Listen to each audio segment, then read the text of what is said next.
NCERT का example 3।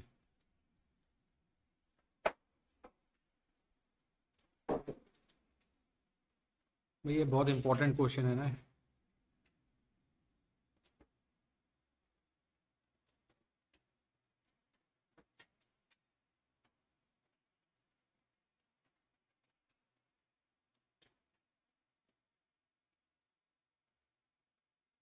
पढ़ लो यार। PQ is chord of length 8। PQ दिख रहा है तस्वीर में? PQ का लेंथ कितना दिख रहा है? 8। सर्कल का रेडियस 5 दे रखा है। Tangent at P and Q intersect at T। ठीक है, एक्सेल पॉइंट T है जहाँ से दो टेंजेंट आ रहा है अपना TP और PQ। Find the length TP। बहुत दिन बाद दिख रहे हो भाई, क्यों? कितने दिन? इतने दिन फीवर थोड़ी होगा।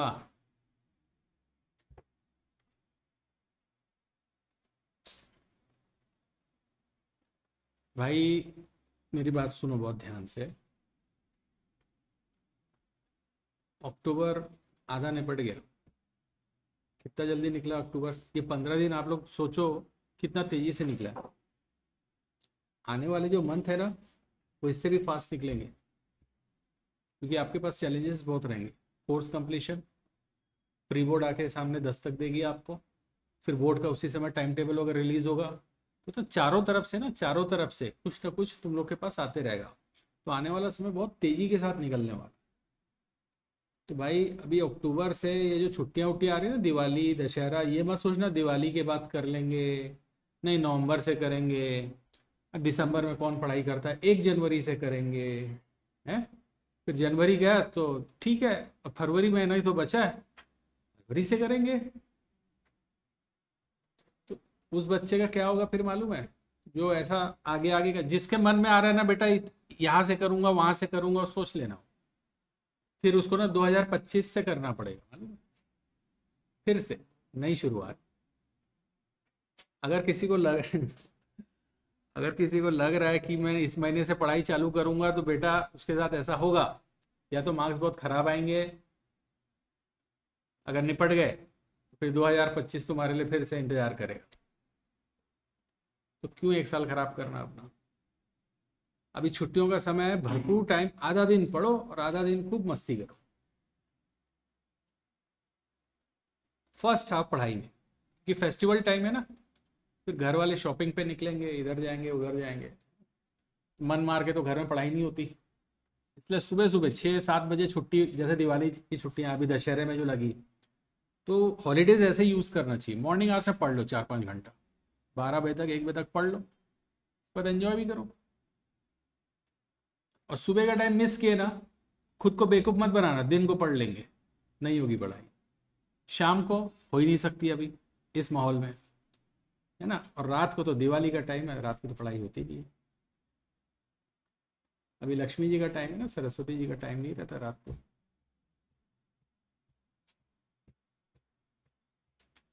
तो खुद को बेवकूफ़ मत बनाइए, बोलने का मतलब ये है ना। थोड़े जिम्मेदार बन जाइए और टाइम का सदुपयोग कीजिए। जो बच्चा अभी जाग गया उसने अपना मार्कशीट अच्छा बना लिया। बार बार बोल रहा हूँ, अभी भी आपके पास समय है, ये समय निकलने मत दो। 1-2 महीना निकलने दिए ना तो गया, फिर आपको स्ट्रगल करना पड़ेगा 70s के लिए भी, 60s के लिए भी। और अभी जाग गए तो 80, 85, 90 कोई बड़ी बात नहीं होती है, कोई बड़ी। अरे 10th में लाखों बच्चों का, 100 में 100, हजारों बच्चों का आता है भाई मैथ्स में, साइंस में, सोशल में। 100 और 100 की बात कर रहा हूँ, पिछले साल की बात है, पता नहीं कितने बच्चों का आया। तो 95, 90+ कोई बड़ी बात है क्या? कोई बड़ी बात नहीं है। चलो देखो इसको, क्वेश्चन थोड़ा ध्यान से देखेंगे। पहले ना अपन एक काम करेंगे,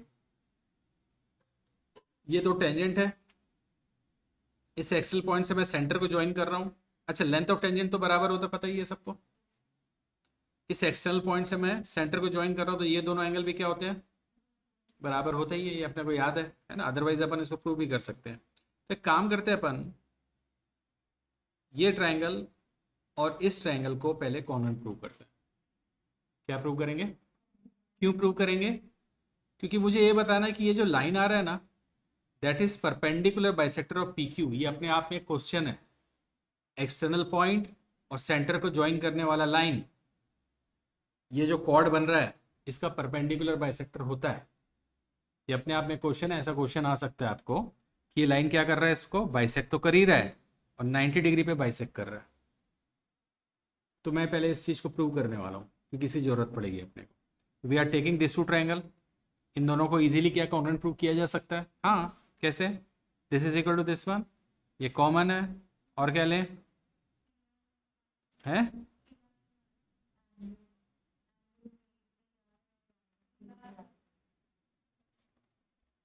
जोर से बोलना लड़की।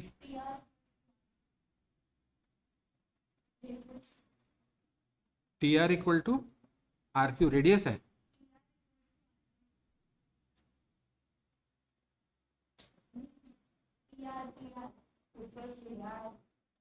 पी आर, ये दोनों इक्वल हैं। तो यही तो प्रूव करना है अपने को, ये दोनों इक्वल होंगे। ये प्रूव करने जा रहे हैं अपन। और ये रेडियस थोड़ी है जी। कैसे रेडियस बोल रही हो तुम इसको? ये सेंटर है ना, सेंटर से सर्कल तक जो लाइन आती है ना उसको रेडियस बोलते हैं अपन। ये पॉइंट क्या सेंटर पे है क्या? नहीं है, ये सेंटर नहीं है। और ये दोनों को तो इक्वल लाना है अपने को, पता नहीं है इक्वल है कि नहीं। बताएं, है ना, ये इक्वल होता ही है, पहले प्रूव कर चुके अपन। अरे बोलिए। तो ये दोनों क्या हो जाएंगे? कॉन्ग्रुएंट हो जाएंगे। जैसे कॉन्ग्रुएंट होगा तो P R equal to Q R आ जाएगा and this angle 1 is equal to angle 2।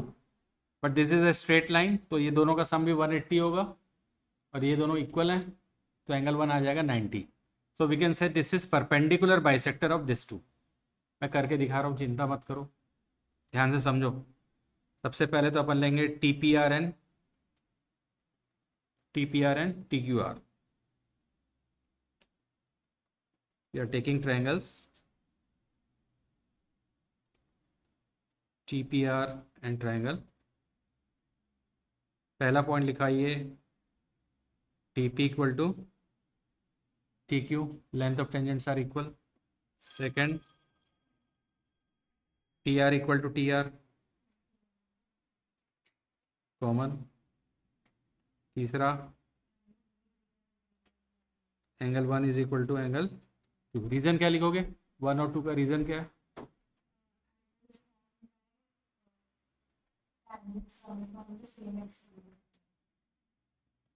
कहीं पर भी एंगल बनेगा क्या? When two tangents are drawn from axial point to a circle, then both the tangents are equally inclined to the line segment joining external point and center। इसके साथ equally inclined होंगे, किसी और के साथ नहीं, सिर्फ इसी लाइन सेगमेंट के साथ इक्वली इंक्लाइंड होंगे। ये पूरा लिखना पड़ेगा, मैं अभी रीज़न नहीं लिख रहा हूँ क्योंकि ये पहले बार बार लिख चुका हूँ।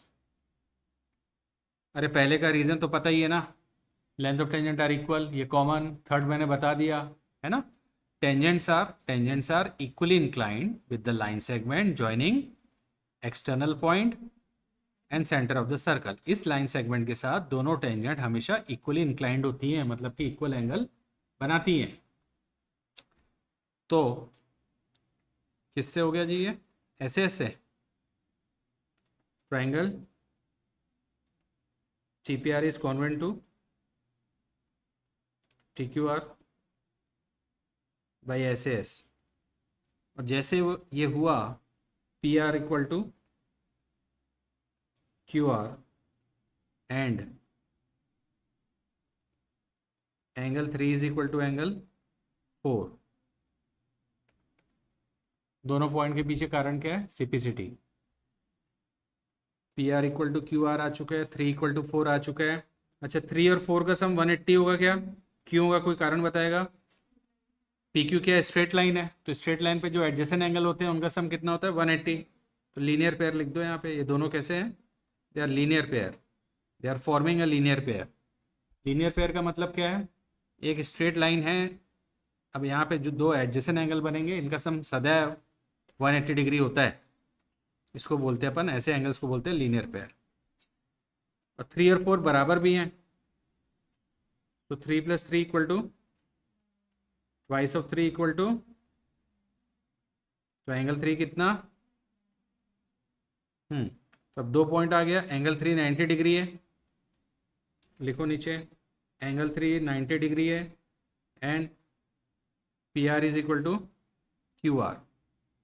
P R is equal to Q R और एक एंगल 90 आ गया। तो ये जो लाइन है that is perpendicular bisector of this. अरे हाँ या ना, दिस एम्प्लाइज इस, अरे परपेंडिकुलर बाइसेक्टर लिखने की क्या ज़रूरत है। चलो बस ये हो चुका है। अब देखो पी आर और क्यू आर क्या है, बराबर है ना। सुनना, पी क्यू का लेंथ कितना है, डायग्राम में देखो, पी क्यू ए, तो पी आर और क्यू आर इक्वली डिवाइड होगा ना। तो ये कितना आ जाएगा अपना 4 सेंटीमीटर। ये 3 और 4 90 आ चुका है ना। अब मैं इसको लिखूंगा 4, नीचे वाले को भी लिखूंगा 4। चलो मैं तस्वीर नीचे सुंदर सी तस्वीर और बना देता हूँ।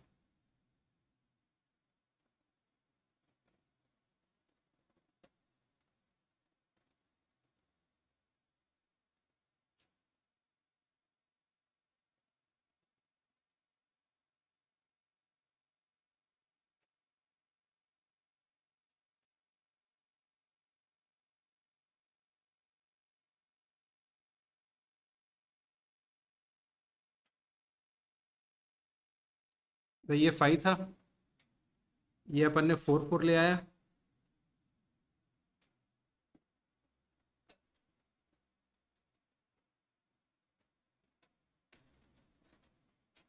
और ये 90 ले आए,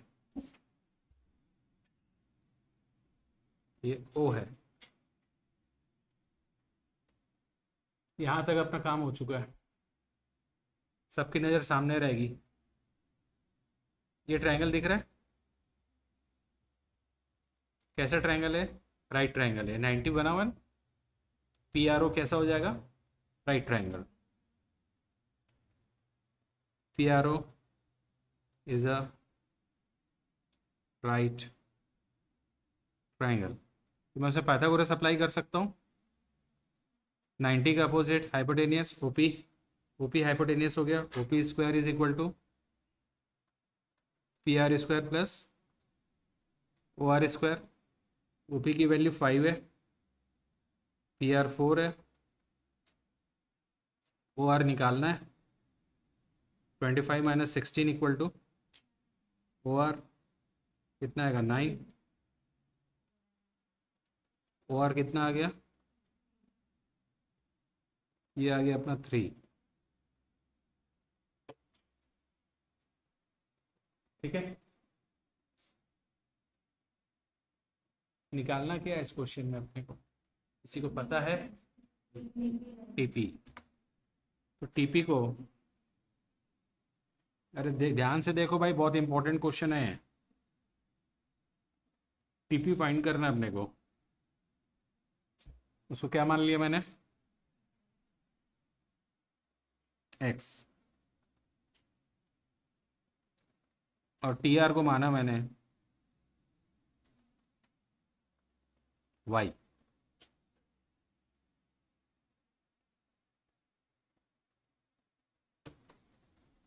पहले हमने क्या किया मालूम है, अभी तक हमने सबसे पहले इन दो ट्रायंगल को कॉन्वेंट प्रूव किया। इसलिए प्रूव किया कि जो 8 था उसको मैं कैसे डिवाइड करूँ, पता नहीं था अपने को। जब ये दोनों कॉन्वेंट प्रूव हो गया तो 4 में डिवाइड हो गया सिंपलिसिटी से, और ये एंगल अपना 90 आ गया। ये 90 आया तभी तो आपने ये राइट ट्रायंगल लिया और पाइथागोरस अप्लाई करके आपने इसको निकाल लिया। समझ में आई बात, यहाँ तक काम हो चुका है। अब अपन क्या करेंगे, ये ट्रायंगल दिख रहा है, ये वाला, ये भी राइट ट्रायंगल है। कौन सा, P T R, in triangle P T R angle P R D. So we can apply Pythagoras theorem. चलो पाइथागोरस लगाओ। हाइपोटेनियस कौन है यहाँ पे, एक्स, मतलब पी टी हाइपोटेनियस है यहाँ पर। ध्यान से देखो कौन है हाइपोटेनियस, इस ट्रायंगल में ये 90 बन रहा है, तो 90 का अपोजिट साइड होता है हाइपोटेनियस। तो square of hypotenuse is equal to Y square plus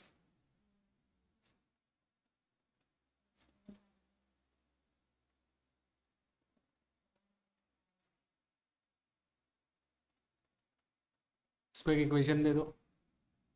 ठीक है, और कोई राइट ट्रायंगल दिख रहा है जिसमें एक्स और वाई आ रहा हो?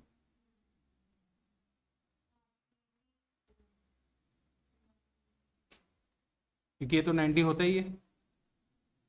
अरे रेडियस, ये है रेडियस, ये टेंजेंट, तो ये क्या होगा? परपेंडिकुलर होगा।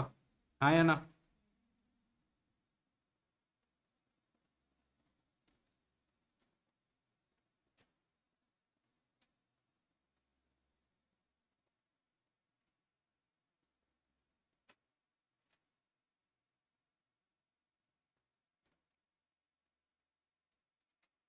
देखो ये 90 है ना, 90 का अपोजिट ये हाइपोटेनियस होगा, O T. So O T square is equal to O P square plus O P square plus P T square. अब वैल्यू डाल दो इसकी। ओ टी की वैल्यू क्या होगी बताओ? ओ टी की वैल्यू बताइए। हम्म।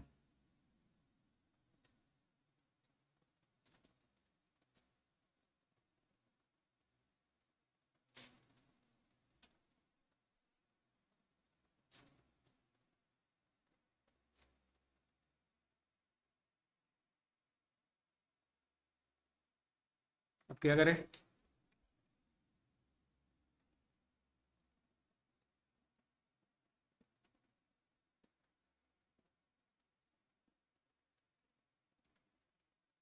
ठीक है,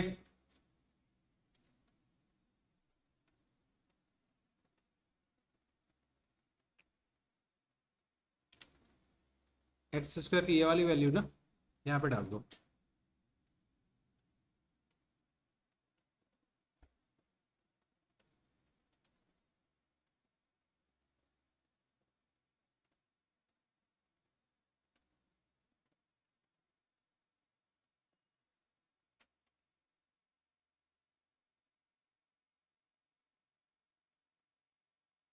कितना है? 32।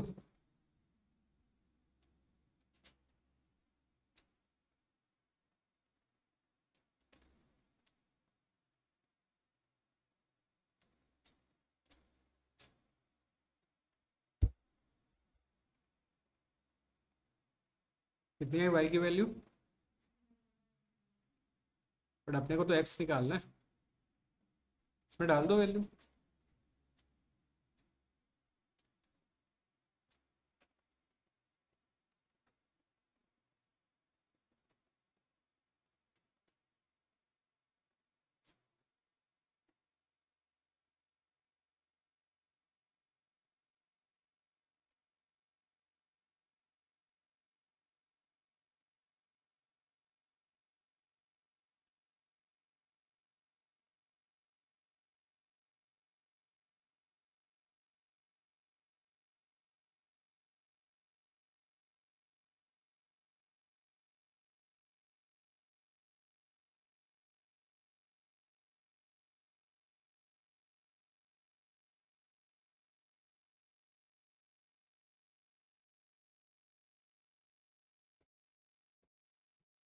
इधर से 16 कॉमन निकाला ना मैंने,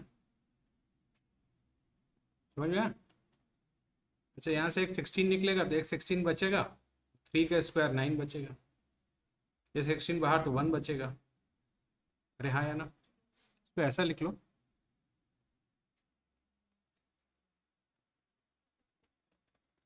अब देखो, ये 16 बाहर, क्या बचा? 16/9 +1। एलसीएम लिया, ये आया, एक्स स्क्वायर है, स्क्वायर रूट ले लिए, ये आ गया। बस यही तो फाइंड करना था अपने को, एक्स।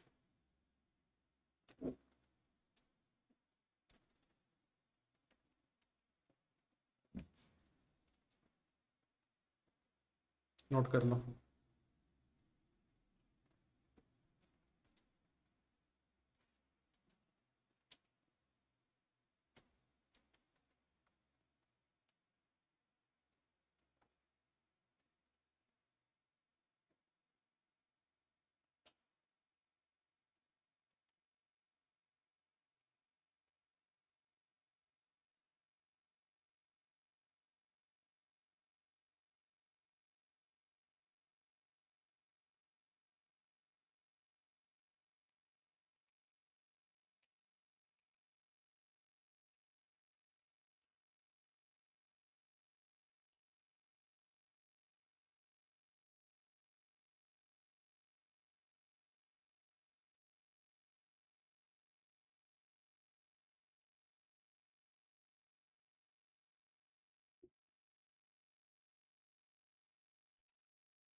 हो गया यहाँ तक?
चलिए आगे बढ़े।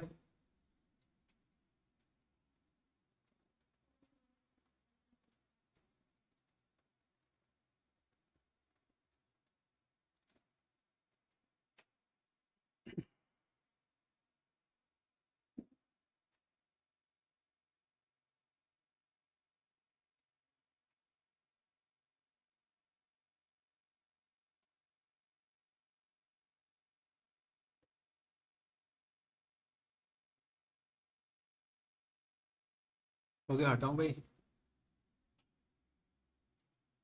भाई ये था आपका लास्ट एग्जाम्पल एनसीईआरटी बुक में ना, आपका एक्सरसाइज चालू होने के पहले क्वेश्चन था। भाई इस क्वेश्चन को देखिए यार, ये भी बहुत अच्छा क्वेश्चन है। देखो इसमें जो अभी फंडा बताऊंगा ना, कंसेप्ट इसका वही कंसेप्ट लगेगा इधर, सेम कंसेप्ट लगेगा इधर। तीन क्वेश्चन हो गए है ना, और एक होगा। नहीं, देखते हैं क्या बोल रहा है।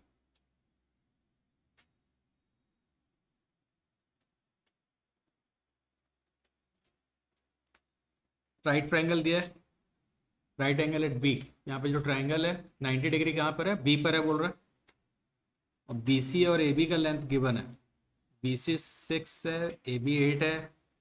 Find the radius of in circle. In circle मतलब जो ट्रायंगल के अंदर सर्कल बनता है ना, यहाँ पे जो सर्कल है ट्रायंगल के अंदर बना है और साइड्स को टच करना चाहिए, इसको बोलते हैं इन सर्कल। एक सर्कल ऐसा भी बन सकता है जो ट्रायंगल के बाहर हो और तीनों वर्टिसेस से पास हो, इसको बोलते हैं सर्कम सर्कल। इन सर्कल और सर्कम सर्कल में डिफरेंस समझ में आया? क्या होता है? इन सर्कल ट्रायंगल के अंदर मिलेगा, तो ट्रायंगल के अंदर का मतलब क्या हो गया? ऐसा नहीं, उसको इन सर्कल नहीं बोलते। वो साइड्स को टच करेगा तब उसको बोलना है इन सर्कल। और एक वर्टिसेस को टच करते, तीनों पॉइंट से एग्जैक्टली पास होता है, ये तीनों पॉइंट से, इसको बोलना सर्कम सर्कल। तो अभी यहाँ पे ये कंडीशन है और ए बी की वैल्यू 6 गिवन है आपको।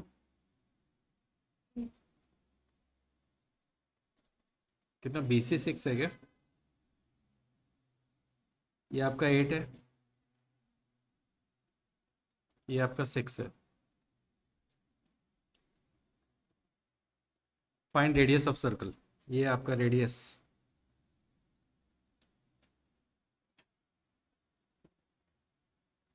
तीनों पॉइंट ऑफ कॉन्टेक्ट से ज्वाइन कर रखा है।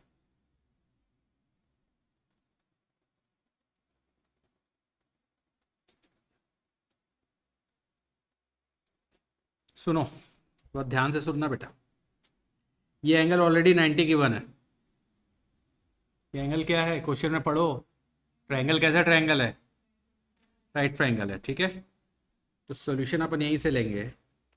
ट्रायंगल एबीसी में, in triangle ABC it is given that angle B is 90 degree. Also क्या एंगल क्यू और एंगल पी ये दोनों भी 90 होंगे?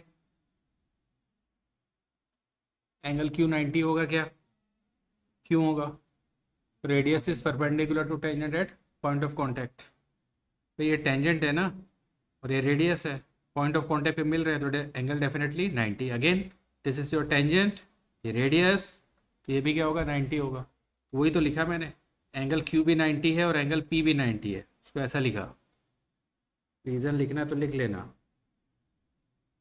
Tangent is perpendicular to radius at point of contact, reason है इसका। अच्छा, in quadrilateral B Q O P, in quadrilateral B Q O P, तीन एंगल 90 है तुम्हारे पास। एंगल बी भी 90 है, क्यू और पी, ये तीनों एंगल 90 अपन ने ऊपर समझा दिया। तो भाई angle sum property of a quadrilateral, चौथा एंगल क्या होगा, 90 होगा। चारों एंगल का सम 360 होगा ना जी। Angle B plus Q plus O plus P equal to 360। B Q P तो 90 है, 90 90, पी भी 90, बच गया एंगल ओ जिसकी जानकारी नहीं है तुम लोग को अभी। तो जब इसको सॉल्व करोगे तो एंगल ओ की वैल्यू भी कितनी आ जाएगी, 90। तो अब किसी क्वाड्रिलेटरल में चारों एंगल 90, इसका मतलब वो क्या है? अच्छा, किसने बोला? चारों एंगल 90 होने से स्क्वायर हो जाता है क्या, रेक्टेंगल होता है? आप स्क्वायर नहीं बोल सकते। अगर किसी क्वाड्रिलेटरल में चारों एंगल 90 है तो उसको गलती से भी स्क्वायर नहीं बोलना। तो क्या बोलना, चारों 90 होने का मतलब रेक्टेंगल। स्क्वायर के लिए और एक कंडीशन चाहिए, एडजेसेंट साइड्स। अब जैसे एक रेक्टेंगल है भाई, इसमें चारों एंगल तो 90 होते ही हैं, लेकिन इसमें एक खासियत क्या है, सिर्फ अपोजिट साइड्स इक्वल होती है, चारों साइड इक्वल नहीं होती। अगर मैं किसी रेक्टेंगल में ये एडजेसेंट साइड्स को इक्वल कर दूं, अगर प्रूव कर दूं कि भैया ये और ये भी तो बराबर है, तब ये बनेगा स्क्वायर। तो स्क्वायर की कंडीशन क्या है, एक तो चारों एंगल 90 होना चाहिए और चारों साइड्स भी, दो दो कंडीशन सेटिस्फाई करता हो, और सिर्फ एंगल दे दिया तो रेक्टेंगल। अच्छा, चारों साइड इक्वल हुआ तो उस क्वाड्रेटिकल को क्या बोलना, रोम्बस। स्क्वायर अभी भी नहीं बोलेंगे, उसको क्या बोलेंगे अपन, रोम्बस। चारों साइड इक्वल है रोम्बस, चारों एंगल इक्वल है रेक्टेंगल। अब ये दोनों प्रॉपर्टी को मिला दे कि चारों साइड्स भी इक्वल हो गई, चारों एंगल्स भी इक्वल हो गए, तब आप उसको बोलते हो स्क्वायर। तो अभी जो अपने को P O Q B quadrilateral दिख रहा है वो क्या है, एक्चुअली रेक्टेंगल है, उसको क्या बोलना, रेक्टेंगल। लेकिन इसको स्क्वायर प्रूव कर लेंगे अपन अभी।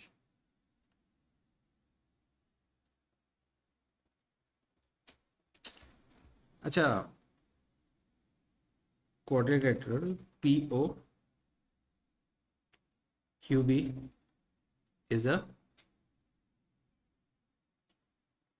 रेक्टेंगल। क्यों बोल रहा हूँ, समझ में आया ना, रेक्टेंगल। उसको चारों एंगल का मेजर अपन ने ऊपर प्रूव कर दिया, 90 आ रहा है, because angle B Q P O चारों इक्वल है और कितना है, 90 है, इसलिए अपन उसको रेक्टेंगल बोल रहे हैं। अब इस रेक्टेंगल में ओ पी और ओ क्यू इक्वल है, ओ पी और ओ क्यू क्यों इक्वल है, सर्कल के रेडियस है। तो in rectangle P O Q B, मैंने क्या प्रूव कर दिया, एडजेसेंट साइड्स को in rectangle P O Q B adjacent sides are equal, hence POQB is a square. अब तुम उसको क्या बोल सकते हो, अब किसी के मन में आएगा सर चारों कहाँ इक्वल है, स्क्वायर कैसे बोल रहे हो, एडजेसेंट ही तो इक्वल है, क्यों स्क्वायर बोल सकते हैं क्या भाई? स्क्वायर की कंडीशन क्या है, 90, चारों एंगल 90 चाहिए और चारों साइड्स भी क्या होने चाहिए, इक्वल। बट मैंने क्या लिखा कि भाई इस रेक्टेंगल में ना एडजेसेंट साइड्स इक्वल है, तो डेफिनेटली स्क्वायर है। क्यों, रेक्टेंगल तो ये था ही, अगर ये 5 था तो ये 5, ये 7 था तो ये 7, ये रेक्टेंगल की बात हुई। लेकिन जिस समय आपने बोला कि एडजेसेंट साइड्स इक्वल है, मतलब ये 5 तो ये भी 5, अरे अभी तो प्रूव किया ना मैंने, एडजेसेंट इक्वल है, अगर ये 5 है तो ये भी 5 और ये 5 है तो ये अपोजिट 5 हो जाएगा ना, तो चारों अपने आप इक्वल आ जाएगा। तो रेक्टेंगल में अगर एडजेसेंट साइड्स इक्वल कर दिए तो all 4 sides will be equal, prove करने की जरूरत नहीं है। तो पी ओ क्यू बी को अपन ने क्या प्रूव कर दिया, स्क्वायर। अगर ये स्क्वायर है तो O P O Q B Q और बी पी सब बराबर हो जाएंगे। देखो तो O P O Q B Q और बी पी क्या हो जाएंगे, सब इक्वल होंगे और सबकी वैल्यू कितनी होगी, रेडियस के बराबर, because O P is radius. यहां तक बात समझ में आई क्या? तो अपन ने बी क्यू को क्या प्रूव कर दिया, ये देखो ना, ये सब इक्वल होगा ना, तो ये रेडियस है, ये भी रेडियस है, तो ये बन गई आपका रेडियस, ये भी बन गया आपका रेडियस। अपन ने बिकॉज चारों को क्या किया, इक्वल प्रूव कर दिया। अब देखना, थोड़ा ध्यान से देखना, बीपी की वैल्यू कितनी है, तस्वीर पे देखो बीपी कितना दिख रहा है, सो मत क्लास में, आर, एपी कितना होगा जरा बताओ। अभी तो मैंने बोला बीपी आर है, बीपी की वैल्यू आर है, तो एपी की वैल्यू तस्वीर में 8 माइनस आर, शाबाश। अरे ये आर है, ये टोटल 8 है, तो 8 में से इस आर को हटा दो तो आपको क्या मिलेगा, 8 माइनस आर ही तो मिलेगा। समझ में आई क्या बात? अब एपी कितना आया, 8 माइनस आर, तो ए आर वो भी सेम होगा, AP will be equal to A R. AP और ए आर क्या है, बराबर है ना, तो ए आर की भी वैल्यू कितनी हो गई, 8 माइनस आर। पहले तुमने इसको फाइंड किया और ये 8 माइनस आर है, तो ये भी कितना हो गया, 8 माइनस आर। अरे टेंजेंट्स इक्वल होते हैं ना, एक्सल पॉइंट से जो टेंजेंट ड्रॉ करेंगे। अब देखो बी क्यू कितना, आर, क्यू सी कितना होगा बताओ। बी क्यू अगर आपका आर है तो क्यू सी कितना होगा, 6 माइनस आर, क्यू सी ये आ गया तुम्हारा 6 माइनस आर।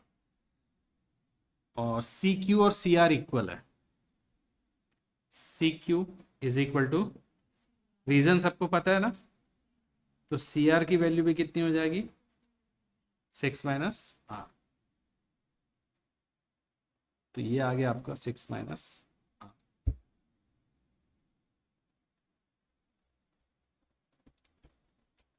फिर से चालू कर रहा हूँ एक बार, थोड़ा ध्यान से देखना, क्योंकि अभी और आगे सॉल्यूशन है अभी ना, अभी तक क्या कि उसको दिमाग में रखो। सबसे पहले ना अपने को ये क्वेश्चन में ना ये एंगल ना 90 दिया हुआ था, तो अपन ने बोला ठीक है ये 90 है, तो ये रेडियस है और ये टेंजेंट है तो ये भी 90 हो जाएगा, ये रेडियस है टेंजेंट है तो ये भी 90 हो जाएगा। फिर इसमें एंगल सम प्रॉपर्टी अप्लाई करके मैंने ये वाला एंगल निकाल लिया एंगल। तो मैंने बताया भाई ये 3 तो 90 थे ही थे, चौथा भी क्या हो गया वहाँ पे 90 हो गया, तो चारों एंगल 90 आ गया, तो अपन ने इसको रेक्टेंगल डिक्लेयर कर दिया। क्या डिक्लेयर कर दिया उसको, रेक्टेंगल।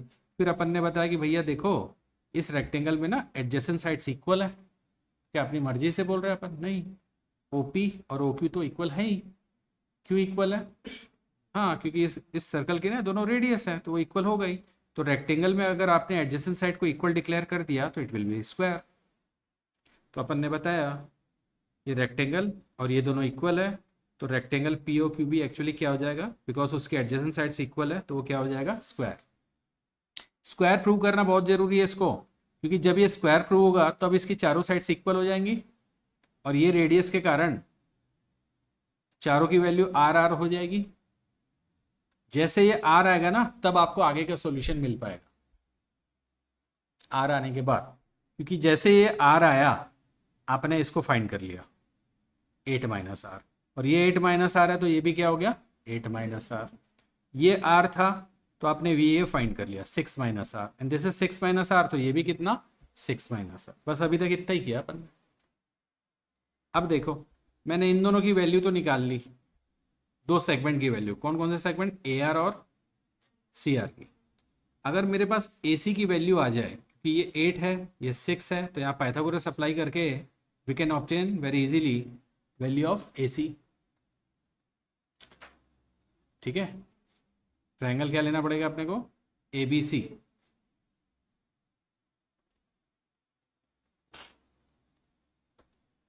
देखना in triangle A B C angle B 90 degree है, बताओ हमेशा 90 डिग्री इसलिए पाइथागोरस अप्लाई कर पा रहे हैं हम। A C square is equal to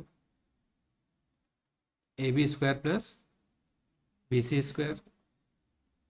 diagram में ए बी और बी सी की वैल्यू चेक कर लो, ए बी की वैल्यू 8 है, बी सी की वैल्यू 6 है, 8 स्क्वायर प्लस 6 स्क्वायर 100 आ जाएगा, ए सी आ जाएगा आपका 10। ए सी की वैल्यू कितनी आ गई 10। अब देखना ए सी को क्या लिख सकता हूँ मैं, A R plus C R. इस सेगमेंट को और इस सेगमेंट को ऐड करूंगा तो वी गेट ए सी। तो ए सी की वैल्यू और क्या है, ए आर प्लस, एक ए सी तो ये आया, और ए सी की जगह मैं क्या लिख सकता हूँ, ए आर, और ए आर था 8 minus R, 6 minus R, 14 minus 2 R. A C की एक वैल्यू ये आ रही है, ए सी की एक वैल्यू 10 है, तो इन दोनों से क्या बोल सकते हैं, 14 minus 2 R equal to 10, 14 minus 10 equal to 2 R, 4 equal to 2 R. Radius आ गया ये उस सर्कल का रेडियस, यही निकालने बोला है अपने को, find the radius of circle. आगे जो दो क्वेश्चन मैंने और दिखाया था इसको सॉल्व करने के पहले, सब इसी सेम फंडे से बनेंगे। मैं उसको पूरा सॉल्व नहीं करूँगा, आप लोग करोगे, मैं अभी समझा दे रहा हूँ उसको रफली, घर में उसको करते रहना, हो जाएगा ये। मैं आगे बढ़ रहा हूँ अभी, ठीक है। अगला देखो अब, तो इस क्वेश्चन में ना बी डी और सी डी दिया हुआ है, एंगल ए 90 है, तस्वीर में देखो, तस्वीर से क्लियर हो रहा है, एंगल ए क्या है 90, बी डी 30 है, सी डी 7 है। कैलकुलेट ए एफ, ये निकालने बोला है, and radius of the circle, देखा। तो रेडियस निकालने के लिए तो पहले सेंटर लो, फिर सेंटर को पॉइंट ऑफ कॉन्टेक्ट से ज्वाइन करो, इसको ओ नाम दे दो, बन गया तस्वीर वैसे ही। देखो जरा ध्यान से देखना, सबसे पहला काम कह रहा है कि इसको स्क्वायर प्रूव करना, ये रेडियस है इसकी, ये रेडियस, ये रेडियस, तो सबसे पहले क्या बताओगे, एंगल एफ 90, यस और नो, एंगल ई 90, ये तो दिया हुआ है 90, एंगल सम से ये 90, ये रेक्टेंगल बन गया। अब इस रेक्टेंगल में क्या हुआ, एडजेसेंट साइड इक्वल है, तो ये स्क्वायर हो गया, और ये स्क्वायर हो गया इसलिए चारों साइड इक्वल हो जाएंगे। चारों साइड इक्वल मतलब ये भी आर और ये भी आर, तो आपको सबसे पहले ना इसको आर और आर इतना प्रूव कर देना। अब देखो जरा, ये 7 है, कौन, सी डी 7 है, तो C D equal to C F लिखोगे, C D equal to C F लिखोगे कि नहीं लिखोगे। सी एक्सटर्नल पॉइंट है, एक्सटर्नल पॉइंट से दो टेंजेंट आ रहा है सी डी और सी एफ, तो दोनों का लेंथ क्या होगा, बराबर होगा। ऐसे ही बी से एक टेंजेंट है, दूसरा टेंजेंट ये है, तो 30 30 ये आ गया। अरे बोलो, तो अब ए सी का लेंथ कितना हो गया 7 प्लस आर, या R+7, कुछ भी बोलो। ए बी का लेंथ कितना हो गया, R+30। इसका लेंथ कितना हो गया, 37। तो एक लेंथ ये मिल गया, ये आर के टर्म्स में, ये आर के टर्म्स में पाइथागोरस अप्लाई कर दो। पाइथागोरस अप्लाई करते ही क्वाड्रेटिक आएगा, लेकिन आर का क्या आएगा, क्वाड्रेटिक। तो क्वाड्रेटिक मिडिल टर्म स्प्लिट कर लेना, फॉर्मूला यूज कर लेना, आर निकाल लेना। आर आ गया तो रेडियस आ गया। फिर उसने क्या बोला, ए एफ निकालने के लिए, तो ए एफ तो रेडियस ही है ना जी। अरे ये आर है तो ये भी तो आर है, ए एफ किसके बराबर है, आर के तो बराबर है। तो एक्चुअली दोनों ना सेम ही वैल्यू आएगी, जो भी आएगी ना सेम वैल्यू। फंडा सेम है, बस एक क्वाड्रेटिक मिलेगा आगे चल के, कर लेना उसको, हो जाएगा। ये भी शानदार क्वेश्चन है। अब देखो अपन ने जो दोनों क्वेश्चन देखा वो ट्रायंगल पे बेस्ड था, लेकिन सेम फंडा किस में आएगा, क्वाड्रिलेटरल में। यहाँ पर आपको ना एंगल D90 दिया हुआ है, तो सीधी सी बात है, सबसे पहला काम क्या होता है अपना यहाँ पे, ओ आर रेडियस, ये रेडियस। तो बिकॉज ये रेडियस है तो it will be perpendicular to tangent. इसको 90 बताओगे, कैसा लिखना है उस क्वेश्चन में देख लेना पूरा डिस्क्रिप्शन। ये 90 आ जाएगा। फिर एंगल सम प्रॉपर्टी लगाएंगे, एंगल ओ 90 आ गया, तो ROSD क्या हो जाएगा, रेक्टेंगल। चारों एंगल 90 आएगा तो उसको पहले क्या डिक्लेयर करना, रेक्टेंगल। फिर बताना कि भैया अरे ये तो रेक्टेंगल है, लेकिन रेक्टेंगल में क्या हो रहा है, दो अड़ोसी पड़ोसी है ना, एडजेसेंट साइड्स इक्वल है, तो this rectangle is actually a square. अब इस रेक्टेंगल को मैं क्या बोल सकता हूँ, स्क्वायर। और जैसे ये स्क्वायर हुआ तो अगेन चारों साइड्स बराबर हो गई, तो बाहर वाली भी क्या हो जाएंगी, सब आर। अरे बोलो, यहाँ तक हो गया। अच्छा वैल्यू किसकी किसकी देखना, तो BC कहाँ है, BC ये है, ये पूरा लेंथ है, ये पूरा लेंथ 38 है। CD 25,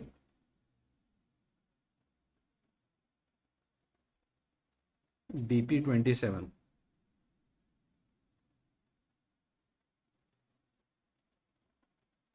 बस 27। ये तो खेल खत्म हो गया। पहले तो स्क्वायर प्रूव कर दिया, सब आर आ गया, यहाँ तक क्लियर है सबको। अब देखो आगे क्या करेंगे, अपने को फाइंड क्या करना उस पर नजर रखो, रेडियस निकालना। अच्छा 38 दिया हुआ, ये पूरा इतना आर है, ये टोटल 25 है, तो CR की वैल्यू कितनी आएगी, कौन समझदार बताएगा, 25 माइनस आर। अब C से एक टेंजेंट ये आया था 25 माइनस आर, तो ये भी क्या होगा 25 माइनस आर। CQ की वैल्यू कितनी आ गई आपके पास, 25 माइनस आर, ठीक है। फिर BP is equal to BQ, तो ये आ गया तुम्हारा 27। अब इन दोनों को ऐड कर दोगे, अगर 27 प्लस ये करोगे तो यू विल गेट 38, वहाँ से आर निकल गया। यहाँ तो क्वाड्रेटिक भी नहीं, लीनियर मिलेगा, बहुत आसान। इन दोनों को जोड़ देना और उसको किसके बराबर कर देना, 38 के बराबर कर देना। सेम फंडे है। अरे बोलो, क्वेश्चन नंबर 4।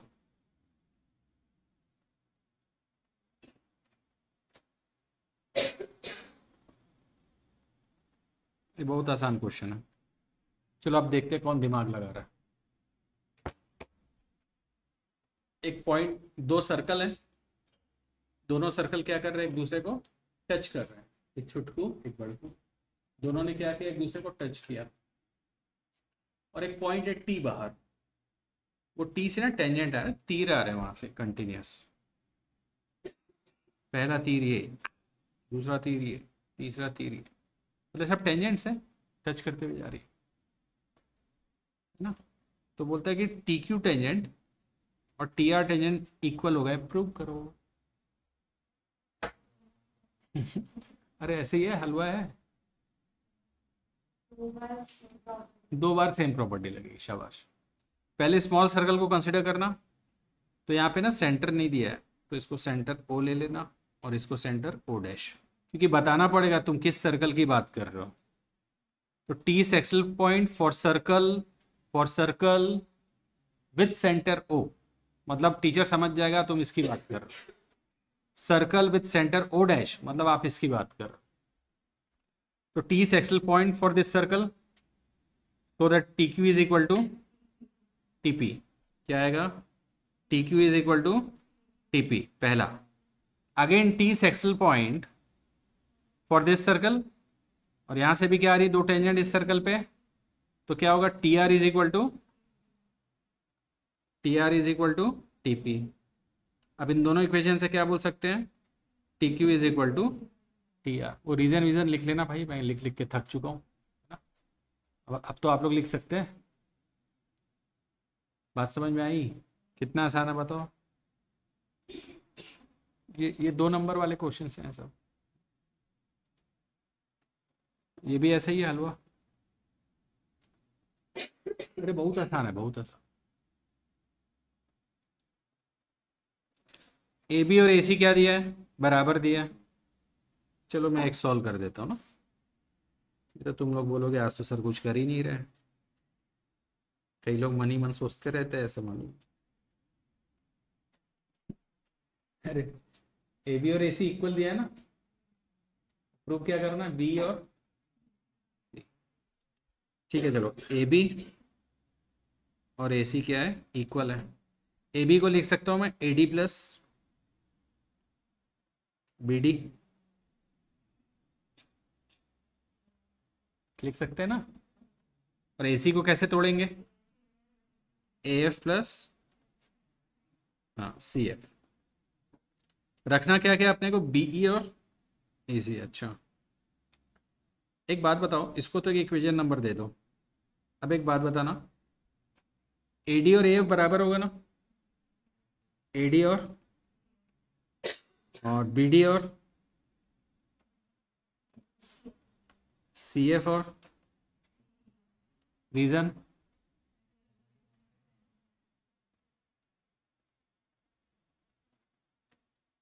लिख लेना भैया, है ना। मैं 3 3 लाइन बार रोज रोज नहीं लिखूंगा, है ना। अरे छाले पड़ गए मेरे हाथों में लिख लिख के। अरे ठीक है, तो अब देखो जरा, यहाँ से क्या करें?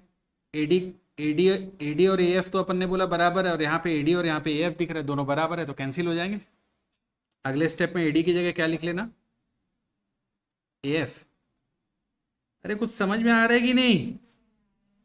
बीडी की जगह क्या लिखूं? ये बीडी की जगह क्या लिखूं? यहाँ देख लो सीधा बी, ये हो गया, यहाँ पे पुट कर दिया। ए एफ को रहने देना ऐसे ही। इस एडी की जगह अपन ने एफ लिखा, तो इसकी जगह एडी मत लिख देना वापस पागलों जैसे। फिर अगले स्टेप में बदल रहे हो, फिर अगले स्टेप। अरे इसको एफ ही रहने, तो ऐसे ही देखो, ए एफ आ गया ना, कैंसिल हो जाएगा। प्लस सी एफ की जगह क्या लिखा जाए? सी। सी एफ की जगह सी।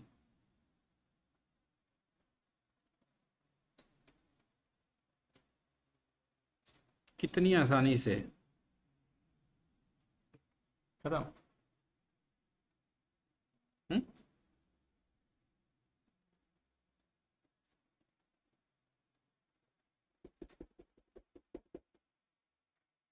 आगे बढ़े। यह शानदार क्वेश्चन।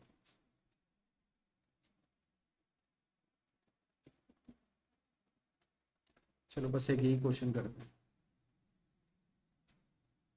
तस्वीर को देखो, उसको समझने की कोशिश करो।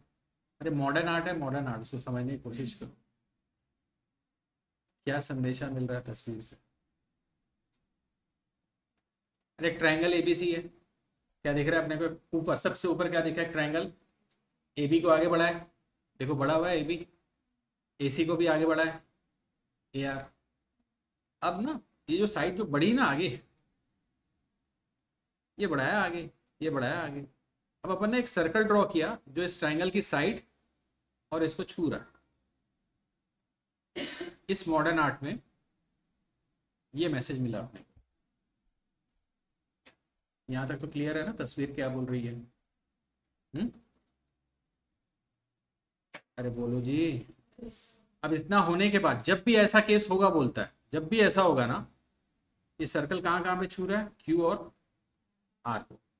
ए क्यू जो होगा ना, A Q, that will be equal to half the perimeter of this triangle. इस ट्रायंगल का जो भी पेरीमीटर आएगा, पेरीमीटर समझते हैं कि नहीं समझते? इसका पेरीमीटर निकाल लेना, उसका हाफ कर देना, you will get the length of A Q. और जितना ए क्यू है उतना ही ए आर पूछेगा तो भी यही काम करना, half the perimeter of A B C. A Q भी पूछा तो half the perimeter of A B C. ये 1 मार्क में क्वेश्चन आता है भाई, मैं दिखाऊंगा, मेरे इस शीट पे क्वेश्चन है, ये सब शीट के क्वेश्चन करवा रहा हूँ, शीट भेज दूंगा मैं अभी। ये सब अपनी शीट के क्वेश्चन हैं, और कुछ उसमें एनसीईआरटी के क्वेश्चन थे, तो वो तो अपन ने सब कर लिया। केस समझ में आ रहा है क्या? ये टेंजेंट का लेंथ किसके बराबर होगा? इस ट्रायंगल के पेरीमीटर के हाफ के बराबर। ऐसे एयर का भी length half the perimeter of triangle. कैसे निकाले? सुनो, इसको सॉल्व करने का बढ़िया तरीका बताता हूँ। अपना प्रूविंग पार्ट में क्या दिख रहा है अपने को? पेरीमीटर ऑफ ट्रायंगल एबीसी, ठीक है। तो अपन सॉल्यूशन वहीं से चालू करेंगे। पेरीमीटर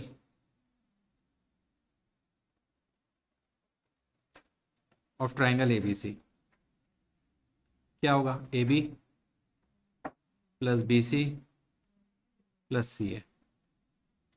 ऊपर जो ट्रायंगल एबीसी दिख रहा है उसका पेरीमीटर को ऐसे ही लिखा जा सकता है,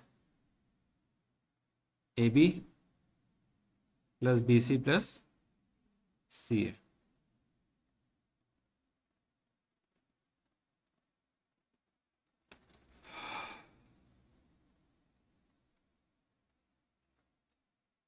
ए Q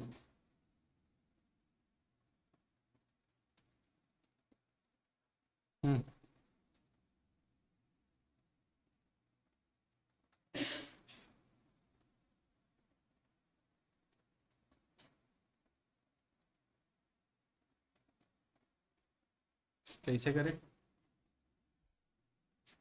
A B B C,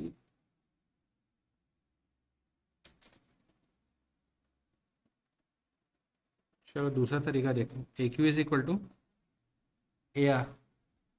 ये तो बोल सकते हैं ए एक्सटर्नल पॉइंट है तो ए क्यू इक्वल टू, भाई देखो मैं रीज़न नहीं लिख रहा हूँ, बट आप लोग को लिखना है एग्जाम में ना, एक्चुअल रीज़न लिखना, रीज़न लिख के मत आ जाना यही सर आप ही ने तो बोला रीज़न लिखने। अरे भैया इसका जो थ्योरम है वो लिखना है यहाँ पे। A Q is equal to A R. अच्छा ए क्यू को कैसे लिखा जा सकता है? अच्छा अभी और क्या करना? Twice of A Q, two का इंटू कर दिया मैंने दोनों तरफ। क्या कर दिया मैंने दोनों तरफ? टू का इंटू किया। क्यों इंटू किया? मुझे ऐसा क्या दिखा कि मेरे को समझ में आया कि टू का इंटू करना है। देखो ये टू इधर शिफ्ट करूंगा ना तो टू ए क्यू दिख रहा है, मेरे पास ये था, इसके सिमिलर चीज़ें लाने की कोशिश करो। Twice of A Q, twice of A R. अब ट्वाइस ऑफ ए क्यू को तो तुमको ऐसे ही रखना है। टू ए आर को आप क्या लिख सकते हो? ए आर प्लस ए आर। इसको क्या लिख सकते थे? ए आर प्लस, अब एक ए आर की जगह ए क्यू लिखा, दूसरे ए आर की जगह, अरे बात समझ में आई क्या? अब ए क्यू को मैं कैसे लिख सकता हूँ? This A Q is nothing but A B plus B Q. A B plus, A R को लिख सकते हो ए सी प्लस सी आर। मेरी कोशिश होगी कि यहाँ पर मेरे को ट्रायंगल के तीनों साइड्स दिख जाए। तो एक साइड तो ए बी दिख ही रही है, दूसरा ए सी भी दिख रही है, तीसरा B Q plus C R दिख रहा है, जो उस ट्रायंगल का साइड नहीं है। B Q and C R, these are not sides of this triangle. A B और ए सी तो दिख गया, ए बी ए सी आ गया। यहाँ तक बात समझ में आई? फिर ए बी, बी क्यू की जगह मैं लिख सकता हूँ B P, because B is again external point, so B P will be equal to B Q. B Q की जगह मैंने क्या लिखा? B P. और इस सी आर की जगह आप क्या लिख सकते हो? C P. B Q is equal to B P, C R is equal to C P. अब क्या आ गया अपने पास? B P plus C P, B P plus C P, that will be your B C. ये तीनों क्या है मालूम है? इसकी साइड्स हैं और उनका सम लिखा हुआ है, which is equal to perimeter of triangle ABC। और लेफ्ट साइड में क्या चल रहा है, 2AQ। तो AQ क्या हो जाएगा, 2 को नीचे शिफ्ट कर लेना, हाफ द पेरीमीटर ऑफ, खत्म। बहुत अच्छा क्वेश्चन है भाई। इसको ऐसा भी लिख सकते थे अपन, ये स्टेप करने की जरूरत नहीं है आपको।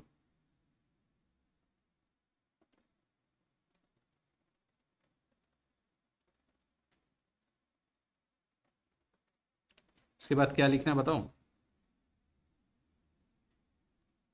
एडिंग AQ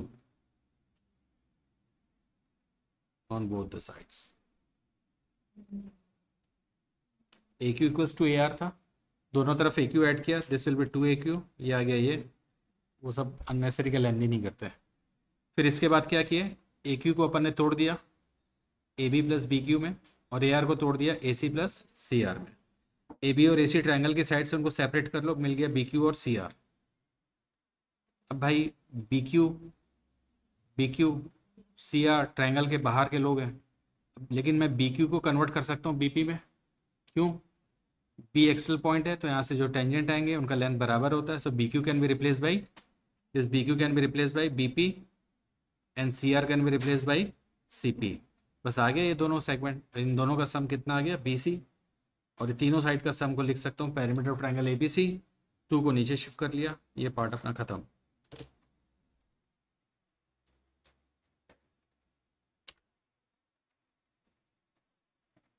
अरे बोलो।